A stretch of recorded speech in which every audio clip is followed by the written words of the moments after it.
welcome to a brand new episode of Beating Faces. I'm April, aka the Brooklyn Wolf of Makeup. I hope you guys are having a great day, a good week. Remember, please wash your hands and your ass. Numbers are starting to pick up in New York. I don't know how it is everywhere else, but please cut it out.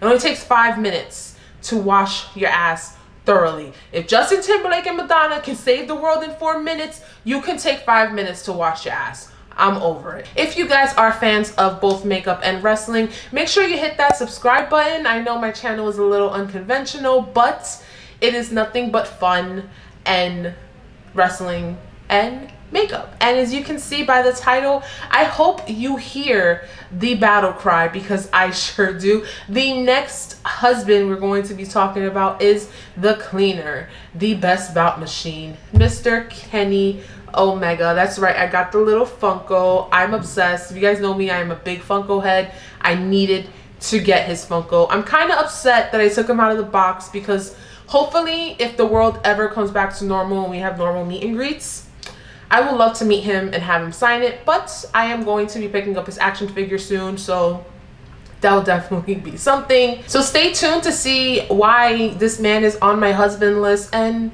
check out how I did this Inception inspired look, because man, it's kind of a new favorite and I'm digging it.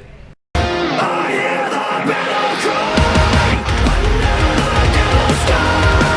So when we meet your size, are you ready to go? Are you ready for this? I hear the battle cry under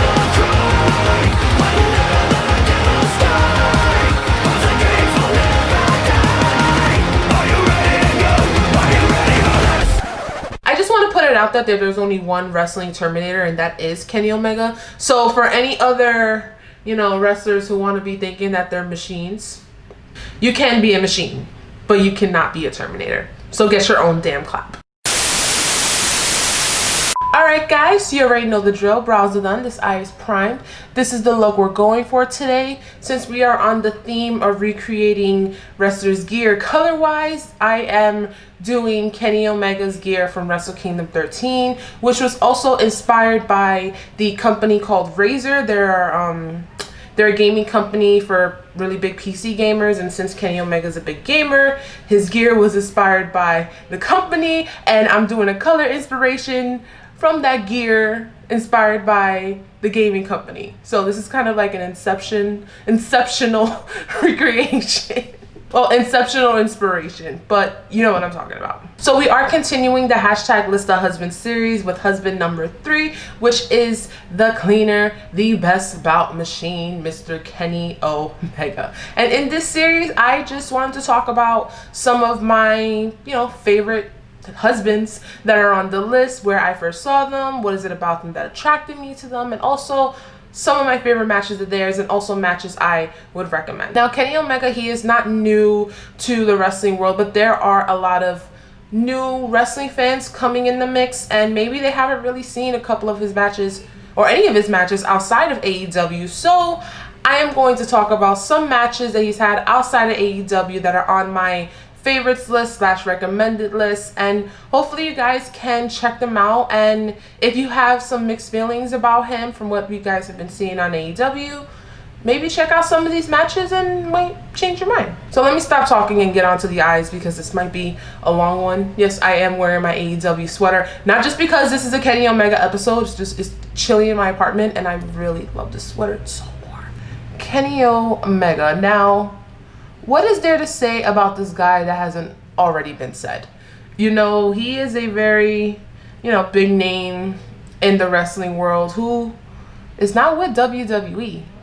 And that's kind of a shock. I mean, he actually was with WWE years ago, but he left the company because he just wasn't feeling it. But this man has done so much in the fucking wrestling world.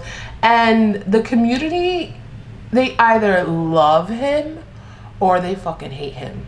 But this girl, I love him. There is a reason why he is on the list. Now, if you guys have watched some of my videos in the past, I just got back into wrestling, and the promotion that I was mostly watching was WWE. So when I was, starting my wrestling journey over, I kept hearing this guy's name, and mostly because there's another husband of mine who was a leader of the Bullet Club. Once I was doing my research on Bullet Club, Kenny Omega's name kept coming up. I want to say this is in the beginning of 2018, and I just heard this guy's name everywhere, and I didn't know where to see him. Shit. I really didn't know where to see him because people kept mentioning his name, and it would just, they would mention it and it would slip out of my mind. So I'm just like in and out about this dude. So once the All In pay-per-view came into fruition, one of my friends, he is a big New Japan fan, he said, yo, we should watch this show. It's basically the biggest indie show that's ever been created. I'm still trying to wet my feet and see what else is out there, because I'm not gonna lie, 2018 was an interesting time in WWE. I wasn't really feeling the product, and I was kind of craving for something new. So my friend was telling me, you know, let's go watch All In and maybe, you know, see who you like so you can start expanding your horizon. So I was like, okay, whatever. Who do I know who's in it? He started naming a lot of names. Like, I didn't know about the Young Bucks at the time. I didn't know who Hangman Page, Joey Janela, basically the majority of the roster. The only person I knew who was on the roster was Cody. So once I started watching the pay-per-view, I was loving it. You know, it was definitely something that I never experienced in my life wrestling wise. And when Kenny Omega's match came up, the name clicked, and I said, oh, this is the guy you were talking about, this Kenny Omega fella. He was like, yeah, you're gonna love him. He is so fucking awesome. I'm like, okay, you know what? Let's see what you got, Mr. Omega, you know? So once Kenny came out, first off, I loved his New Japan song. The cleaner graphic came up with the Bullet Club, and he just had a huge pop. And I'm like, wow, okay, this guy he's kind of popular, all right? And that was when he had the match with Pentagon Jr., or I think he was just going by Pentagon at the time. And I was really into the match. I really loved it. You know, he was very cocky, and he knew he was the shit going in. And the moment that caught my attention, man. Now, for those who really know me, they know Terminator 2 is one of my all-time favorite movies. I have a soft spot for Arnold Schwarzenegger. The man was my father in another life. I don't care what anyone says. So the moment the crowd started the Terminator clap, I was just like, hold up, what's going on? What is this? And my friend told me, yeah, he's kind of known as the Terminator in New Japan. And I'm just like, what? At that moment, I was like, that's it. He got me. That's it. He got me. And I loved that match. Was so fucking good. If you guys haven't checked it out, it is on YouTube. Like I said before, I will leave the links in the description box down below. This match was so good. And like I said, this was the first time I've seen Pentagon in the ring, and I felt like I was zoned into the match. You know, it was very hard hitting, and to see the things that Kenny was doing, like, he's a big dude. Like, he's very, you know, he's really solid, really muscular dude. So to see him doing this cruiserweight shit, doing high flyings, oh my God, I love and hate his snapdragons, because I have a thing for the neck. I can't. And I know now, like, I see some of the, you know, maneuvers that they do and some of the moves that the wrestlers do to, you know, protect the other one. But at that point, I was like, oh my God, what the hell is that? And then his snap ranas, and I'm like, oh my God, he just like jumped and his legs was on this guy's head and he flipped him backwards. I was like, yo, what the fuck? He's gonna kill him. And I was having so much fun watching this match. And at this point, I was slowly becoming a fan. I'm like, okay, I kind of see why these people love this guy. And at the end, now at this point, I didn't know that Chris Jericho was still wrestling. I think the last time I've seen Chris Jericho was, I can't remember the year, but he was still in WWE and he was doing his feud with Kevin Owens, and that was really the last time, you know, the list of Jericho, him with the short hair, wearing the scarf, and, you know, all that fun stuff, because that was a fun feud, I'm not gonna lie. So when Chris Jericho came in the ring, I was like, oh my God, Chris Jericho's still wrestling? How old is this guy? And my friend's like, yeah, he's been in New Japan, he's been, you know, making his rounds and stuff. And I was like, okay. So once he had said at the end, I'm gonna see you really soon, we have a match coming up, I was like, wait, where does this guy wrestle? And my friend was telling me, oh, he wrestles in New Japan and stuff like that. So that was really the first time I've heard about New Japan. I was like, how can I see this match? And he goes, well, there is a subscription that you have to pay, just like the WWE Network. And at that point, I was like, do I want another subscription? I was really iffy. So after that, I was just basically going through YouTube. And of course, the first match that comes up on YouTube as soon as I put Kenny Omega is his match with the little girl. And once I saw that match, I was pretty amazed, because I've never seen anything like this before. And I've watched wrestling, but this grown-ass man was fighting a 9-year-old girl, and oh my god, I loved it. I felt like my mind was open for the first time, that, you know, wrestling isn't just, you know, one thing, you know, it can just be anything. And when he had the match with the little girl, when I was doing my Rishi DDT, he was wrestling dolls, he's doing intergendered wrestling, he was doing all these crazy things that I feel like I've never seen before.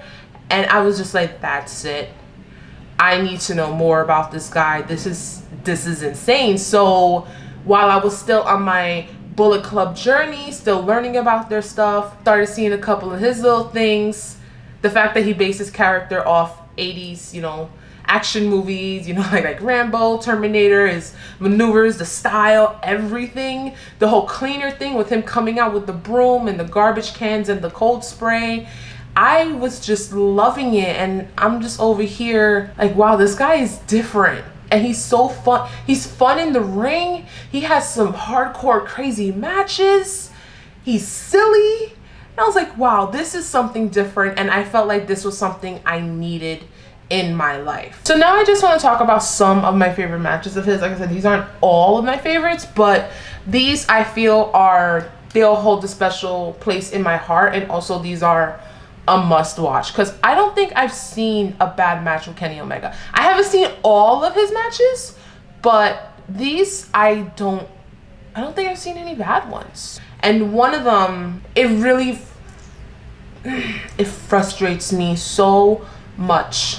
And this is the match at PWG. I don't remember the year. I think it was 2016 or 2017 with Will Ospreay. Now, please don't come at me, because we had the incident earlier this year with the list, and unfortunately his name was on it, and it really sucks, because I want to try to keep the mindset of, I like you as a wrestler even though you're a garbage person. But it's really, really hard, because for me to really enjoy a wrestler, now that we are in this age of the internet and we can actually connect with these wrestlers, a lot of them are on social media, and we do sometimes can interact with them and things like that. And, you know, after that bullshit, I was just like, I don't know where to go from here. But at the same time, it fucking sucks, because at the end of the day, I don't know the guy personally, but I respect him in the ring, and that's all I can really say. So if you don't want to see this because of that, fine, but this is on my list. I'm not saying you have to, but if you want to, I think you will enjoy it. Now, Kenny can be very, very silly in his matches, and this one was very silly. And this was back when Will Ospreay was still the aerial assassin. I know now that he is a heavyweight, so he's not really doing all the flippy shit. I love flippy shit, by the way. It's so fun. And this one was so fun. I felt like it was complete high flying heaven. So one thing I love about Kenny when it comes to these silly matches, he oversells like a fucking nutcase. And I personally love it. I know a lot of people don't like when wrestlers oversell, because they're like, okay, now you're being ridiculous. But when it comes to fun matches, anything goes for me. And this one, a lot went on. Like I said, there was eye gouging. There was points where Kenny was twisting Will Ospreay's nipples. Kenny used to do this thing where he would pretend his arm was a chainsaw. I didn't understand the whole chainsaw arm thing, but he would just pretend it was a chainsaw and try to, I guess, kill Will, I don't know. I still don't get it, but I fucking loved it. And I think this was the first silly match of his that I've seen. The one with the little girl, I don't think consider that silly. I mean, it was silly, but at the same time, you're wrestling a little girl, so you have to have fun. But this one, I think, was the official first silly match for me, and I loved it. But also at the same time, it was a really good match. These guys really showed off. This was also the first time I've seen Will Ospreay, and like I said, it was high flying heaven between the flips, the headstands. There was so many DDTs. I don't know how these fucking wrestlers do the DDTs and then they just keep their bodies up for a long time. And you know, Kenny was doing that, Will was doing that, and it was so fun and I loved it. I was like, you know what, I think I could fucks with this guy. But unfortunately, PWG matches, you can only really find highlights, so I will leave that in the description box down below. Like I said, if you don't want to see it, that's fine. I'm just talking about my favorites. It don't have to be the same as yours, but it's just, it is what it is. Now, after I saw that match, I really did wanted to see more of his stuff, so I was like, you know what, fuck it. I gave in. I got the New Japan Network, and I kind of went a little crazy just watching a bunch of his matches. But yo, I fell in love with New Japan after that. Not just because of him, but just the wrestling, you know, like it's very, very different from WWE wrestling and things like that. And it was fun to see, you know, some wrestlers who I've seen in WWE that came from there, like, you know, the Good Brothers, AJ Styles, Shinsuke Nakamura. Well, at the time, that's, you know, who like I was loving on WWE, so that's where they came from. And like I said, I went on a complete New Japan binge, and I had remembered at All In, Chris Jericho has said, I'm gonna see you in a match, but that was for the cruise, and I still didn't know anything about it. So once I started doing my search, I saw, okay, they had a match earlier that year, I think it was 2018 at Wrestle Kingdom 12, and I thought that was the match they were talking about, but you know, dates, whatever. But I knew I had to see this match, and shit, this made my friggin' list. So I really didn't follow Chris Jericho's entire career while he was in WWE. I just watched what I watched when I was watching wrestling. And once I started watching him on New Japan, I was like, okay, this is, I don't know if this is me, but this dude's a fucking asshole. And of course he was an asshole in WWE, but he was WWE asshole. New Japan asshole was a whole other level. So on the network, they do give you like promo packages before the matches, and they showed the promo package of, you know, Jericho calling him out, saying, oh, Kenny's not the greatest wrestler in the world, I am. The press conference they had for this match, and that was actually pretty hilarious because Kenny went on first, and then Kenny like attacks Chris across the table, and they were really fighting and shit. I was like, oh my god, I'm ready for this fucking match. And oh man. Now, the match that they had at Double or Nothing was great, but this one does not compare to the one at Double or Nothing. Yes, this was, I think, like a year before. Was it a year before Double or Nothing? I think it was a year or so before the first Double or Nothing. And oh my god. So this was a no DQ match for the IWGP US title. And bruh, they went at it. Jericho fucked Kenny up. He really fucked him up. And also, this was the first time I've really seen Kenny's creative side, because he came out as one of the characters from the game Destiny. Of course, one of my gamer friends had to tell me because I don't play Destiny. I was like, oh, that's cool. So he does use his love for gaming and movies and stuff in his matches, and that was also another thing that I really loved about him.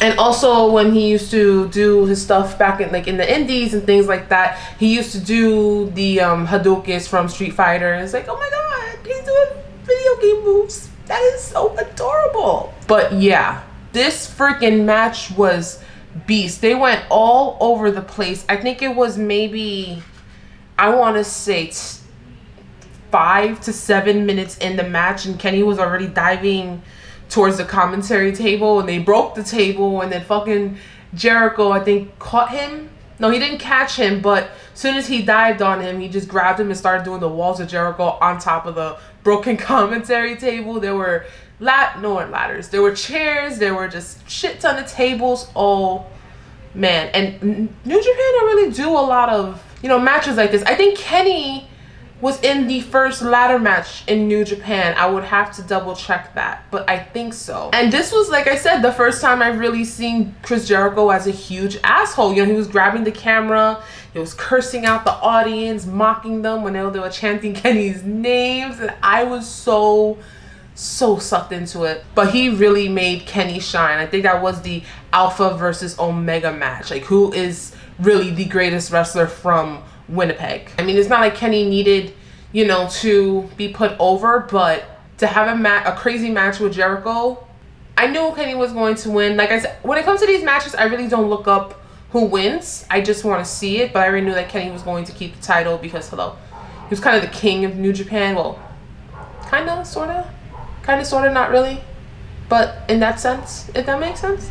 But I really did love that match. It was so fucking dope. And like I said, this was definitely better than the one at Double or Nothing. Like I said, the one at Double or Nothing was great, but this one, if you guys get a chance to check it out, if you haven't, definitely check it out. I think it was probably, and Jericho was really great. I don't want to say it was the last time that he was the best, but for me, it was the first time I've really seen Jericho really shine like that, and it was great. It was really dope. Okay, so now I'm taking way too long on my eyes, so I'm just gonna finish this and I'll be back. So I kind of want to touch up on the hate he gets, because I don't get it at all. And don't get me wrong, we all have wrestlers who we're not really big fans of. I'm not saying we have to like everyone we see on TV. I mean, I got my share of wrestlers who I can't stand, but the hate on him is so fucking real. Like, I really didn't start seeing the hate with him until he signed with AEW, and to be honest, I really didn't understand why. Like, I know around that time, I think WWE had sent him another contract, and there was the whole, oh, where is Kenny going to be going to? And at that point, I really didn't want him to go to WWE, you know? Like, I kind of had an idea of how he was in the ring and stuff, and I feel if he would have gone, that they would have fucked with him one way or another, because, you know, that happens. We already know this. So once I saw that he signed with AEW, I was excited. I was like, oh shit, now we're finally going to get this guy on American TV. Now people can really see, who doesn't really follow him in New Japan, why, you know, he's kind of the shit. And after that, everywhere I went, it was like, oh my god, Kenny Omega is so overrated, fuck that guy and shit. And I was like, okay. And people just kept saying that he's overrated. They don't see why he's, you know, why everyone's on his dick. But the hate really got real once they started showing Dynamite on TV, and all I kept hearing was, oh, this isn't the Kenny Omega we know. He was better when he was in New Japan. I don't see the big deal with him and shit. And I'm just over here like, okay, now this is a little too much. Now, when it comes to wrestlers, when I got back into wrestling, I've always had people tell me, oh, if you loved him in this promotion, you're gonna love when he used to be in this, that, and the third. And this is for any new wrestler that I have discovered. And I love to go back and see kind of where everyone started, and that's just me. And the thing with Kenny Omega, he spent the majority of his career in Japan. So those really didn't watch New Japan and things like that, they weren't gonna really know about him. And whenever he was on other promotions, like we used to do ROH and stuff, they weren't on cable TV, you know, like you would have to watch it online or actually go to the shows and things like that. So once AEW started their Dynamite deal, everyone was like, okay, we're finally going to see who's Kenny Omega, who is this guy, why is he, you know, the greatest wrestler of all time, DK. And you know, this community can be all types of special, you know? And as soon as Dynamite has started their thing, all I saw online was just nothing but bullshit. Oh, so this is Kenny Omega? This is the guy we've been looking for? This is who everyone loves and craves for? I don't see it. I think he's overrated. Oh, this is him? This is the New Japan guy? You know what? I expected better. You know, this community, they just, it's so, ugh. This community pisses me off from time to time because there's just nothing but fucking complaints, and it's so annoying. So once I started seeing the complaints, I was just like, okay, this has got to stop. Because with me, like I said, when I got back into wrestling, the WWE product wasn't really appealing to me. So once I started watching, you know, Kenny's stuff and seeing the matches that he's been in, the different promotions he's been in, he kind of opened the door for me to watch other promotions. So whenever I would see someone online complaining about him, I would just be like, you know what, you should check out his stuff when he was in New Japan. You know, he's really fucking great. And then people just be like, but why can't we get New Japan Kenny now? What is this?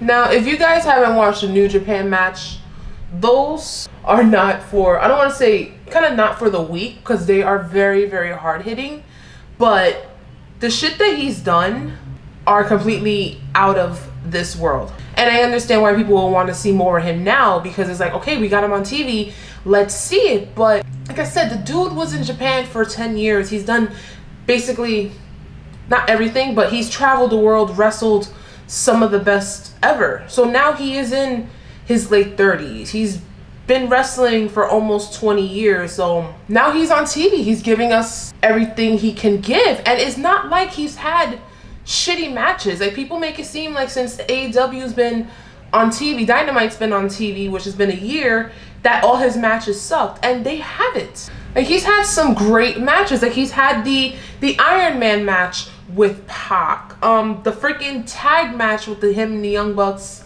and Hangman Adam Page. I mean, these matches were fucking great. And these are just only a few. Dude, this company was on the Jericho cruise. They did an episode on the fucking cruise, and because this is not allowed in the US, they were able to have an intergender match with him and Rio versus Penelope Ford and Kip Sabian, which was fucking amazing.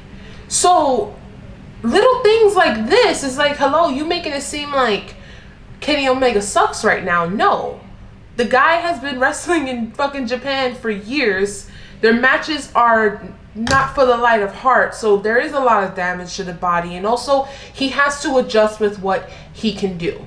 And that shit annoys me when it comes to this community, because they expect the wrestler to be the same that they were 5-10 years ago. And it doesn't work like that, especially in this freaking field, especially if you're a wrestler who's not signed with a company and you're working so many indie shows, doing these crazy matches, trying to make a living off of this until you get signed. Hello, think with your head, guys. But that's just me. I mean, whenever I see a new wrestler, I want to see when they started. I want to check out the promotions that I've never seen before. And like I said, Kenny opened that door for me. So him being on my list is very important, because if it wasn't really for him, I really wouldn't have gotten into, you know, indie wrestling. I wouldn't want to check out other promotions and travel, you know, to other states. I mean, because of him, I went, well, not just because of him, but I went to freaking Chicago for All Out for this infamous match that I have to talk about. And you already know this is on my list. And I want to say 75% it's biased. It is 75% biased, 25% because of the match. And this other guy is on my list of husbands. I am going to do an episode on him really soon, but this one I had to talk about, and it is the unsanctioned lights out match with Kenny Omega and Jon Moxley. Now, this match gave me so much anxiety because I loved them both, and I'm probably going to talk about this match in my Jon Moxley episode, but this one, wow. You know, I've seen, you know, some crazy unsanctioned matches, but this one was on a whole other level. Like, it was so crazy that I think Full Gear was in Baltimore, that they got summoned because of the shit that they were doing. And you guys, I know you watched this match, and it was just nothing but, it was a hot mess for me. And I didn't know who to cheer for. I knew Moxley was gonna win, but I'm over here like, oh my God, go Kenny, go Moxley. No, don't hurt him, but keep going. It was so much for me. And they were just doing the craziest things. They had the friggin' board with mouse traps on it. They had the barbed wire bat for Mox, the barbed wire broom for Kenny. There was glass. Moxley had to eat glass, and fucking Kenny V-triggered the shit out of his face, and you saw glass flying everywhere. The fucking barbed wired bed spring. Oh my God. I don't know if that was worse. Everything in that match was bad, but between that and Kenny V-triggering Mox into the light, oh my God. And once they did the replay and once they both went into the light, Kenny hit his head on the top. I was like, oh my God, okay, this needs to stop.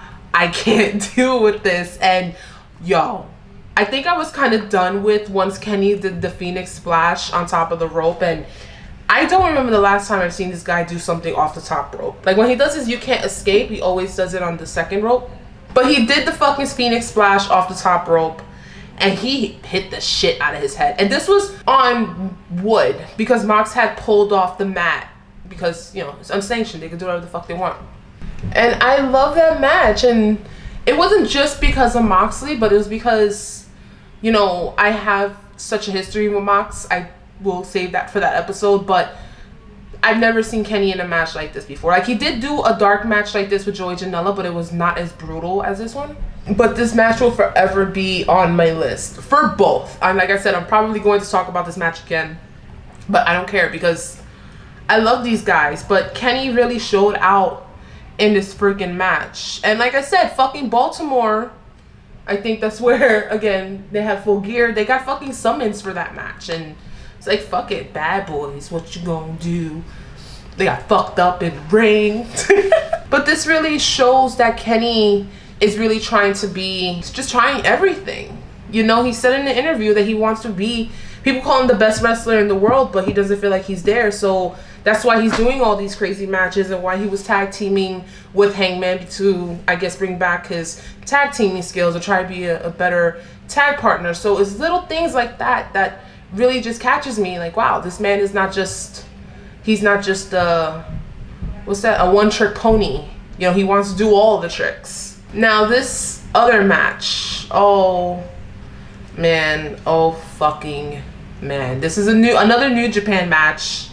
Bruh, he got fucked up. Now this match, oh man, shit. So once I started watching New Japan, I was getting some favorites very quickly, and this one guy became a very quick favorite of mine. And I'm talking about, I hope I don't botch his name, shit, with Ishii, because his first name I'm going to botch and I don't want to be disrespectful. But this match he had with him at the G128, I think I think it was their first singles match together. I don't quote me on that, but bro, oh my God, Ishii fucked him up. Like, this man is a beast. But yo, this match, oh my God. Now they did have a title match and that one was great, but this one, I love this one. This one is such a favorite of mine.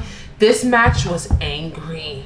Like, you would have thought that these guys hated each other. And that's what I love about New Japan matches, because that's how hard-hitting they are. And then, of course, fucking Kenny. I said this with Hangman. He's another spitter. That shit is nasty. Oh my God, can someone explain to me why guys spit in wrestling? Because that's disgusting. And I know in Japan that's big, but no, it's not cute. Stop. But yo, oh my God, there was a point where they were doing nothing but just V-triggers and lariats back to back. They were both busted open, but Ishii, I don't know what move it was. I don't know if it was the brain buster on the top rope or a lariat, but there was a point where they were both bleeding, like I said, but there was a point where Kenny was leaking out of his fucking mouth. Like, the blood did not stop at all. This match was full of hate to me. I was like, oh my God. Like, you would think these guys hated each other for years, the way they were fucking each other up. And that's the thing about New Japan matches, like, fuck each other up. And I really loved this match, and I'm kind of noticing a pattern because this is the second match I'm talking about with Kenny that he got busted open, because in the Jericho match he got fucked up as well. But if you guys haven't seen this match, do it. I recommend it. Oh, so fucking beast. Now you guys are probably wondering why I haven't mentioned a match between Kenny and Okada. Now, soon as someone hears Kenny Omega's name, one of the few names that are associated with him besides the Young Bucks and the Elite, Cody and them, is Okada. Now, I'm not saying don't watch those matches, because those matches were honestly some of the best matches I've ever witnessed. I've seen all three of them.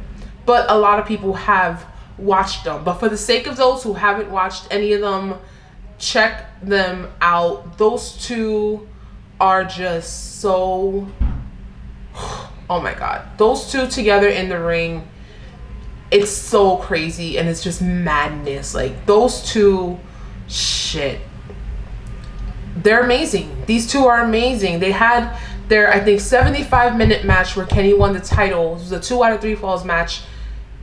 That one was a 7-star match. Kenny Omega is one of the very few wrestlers to put on a 7-star match. This man's put on 5-star, 6-star, and 7-star matches. Like, come the fuck on. Like if you haven't seen those, definitely check them out. But they're kind of just obvious. You know, someone hears Kenny Omega, they're gonna think, oh, Okada. They have seen his matches. But for this sake, for argument's sake, definitely go check those out. And also, if you really kind of wanna get into some of his story when it comes with him and Kota Ibushi, you guys don't know, the Golden Lovers, they were in DDT together, and their thing was the Golden Lovers. They were a tag team. You know, in Japan you can kind of get away with anything, and with those two, they kind of brought their affection to wrestling, that they used to kiss in their wrestling matches, and you really didn't see that. So they kind of brought a different kind of love in wrestling and really opened up a lot of eyes to a lot of people. When, you know, when they separated, Kota went doing his own thing, and then Kenny was jealous because he was kind of doing his own thing and felt like he was left behind, so he joined the Bullet Club. And whenever Kota had matches with someone in the Bullet Club, Kenny was there, and you can see the hurt. And when they reunited after Kenny was almost kicked out of the Bullet Club, it was such a beautiful story. And